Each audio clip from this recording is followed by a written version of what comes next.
இன்று மிக முக்கியமான நாள், அண்ணாவினுடைய நினைவு நாள். அண்ணாதுரை, CN அண்ணாதுரை அவர்தான் அண்ணா அப்படின்னு சொல்லுவோம். அவர் யார்?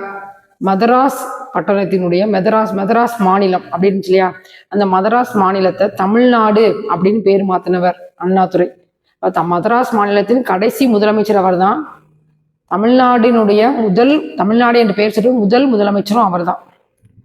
அண்ணாதுரையினுடைய சிறப்பம்சங்கள், அவர் என்ன அப்படின்னா, அவர் நிறைய புத்தகங்கள் படிப்பார். புத்தகங்கள் அதிகமாக படிக்கக்கூடியவர். அவரும் நிறைய புத்தகங்கள் எழுதியிருக்கிறாரு.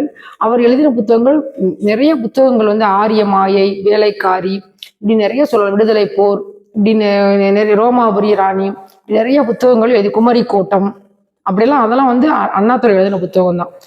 அவர் நிறைய திட்டங்கள் கொண்டு வந்திருக்காரு. முதல்ல ரேஷன் கடையில ₹1 ஒரு படி அரிசி போட செய்தது அறிஞர் அண்ணா தான். அதுக்கடுத்து இந்த பியூசி, அந்த காலத்துல பியூசி படிக்கணும். அந்த பியூசி படிக்கிற வரைக்கும், அதாவது ஏழை மாணவர்கள் 1ஆம் வகுப்பு முதல் பியூசி படிக்கிற வரைக்கும் இலவச கல்வி, இலவசமா படிச்சுக்கலாம். அப்ப முதல்ல சொன்னது அண்ணாதுரை தான்.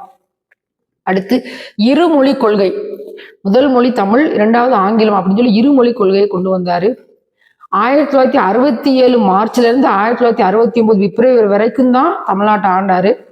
அந்த குறுகிய காலத்துல அண்ணா செய்த சாதனைகள் ஏராளம். எல்லாரையும், திமுகவை தோற்றுவித்தவர் அண்ணா. அங்க திமுக தொண்டர்களை எல்லாரையும் தம்பிகள் என்று பாசமாக அழைத்தவர். அவர்களும் அண்ணா என்று பாசமாக அழைத்தவர். சினிமா துறையிலையும் அவர் படம், சினிமா கதைகள், நாடகங்கள் இதெல்லாம் எழுதியிருக்கிறாரு. மிகப்பெரிய ஒரு அறிஞர். அதனாலதான் பேரறிஞர் அண்ணா அப்படின்னு சொல்றோம். அண்ணாவுடைய நாமம் வாழ்க அப்படின்னு சொல்லிக்கொண்டு அண்ணாவுடைய நினைவுகளை, அவருடைய எழுதி வைத்த புத்தகங்களை எடுத்து படிக்கணும். அவரை பற்றி நிறைய தெரிந்து கொள்ளணும். வருங்காலங்களில் தலைமுறையினர் அதெல்லாம் அண்ணாதுரையை பற்றி தெரிந்து கொள்ளணும். அப்படிங்கிறதுக்காக இந்த வீடியோ. அண்ணா, பேரறிஞர் அண்ணா நாமம் வாழ்க வாழ்க வாழ்க என்று சொல்லி நன்றி, வணக்கம்.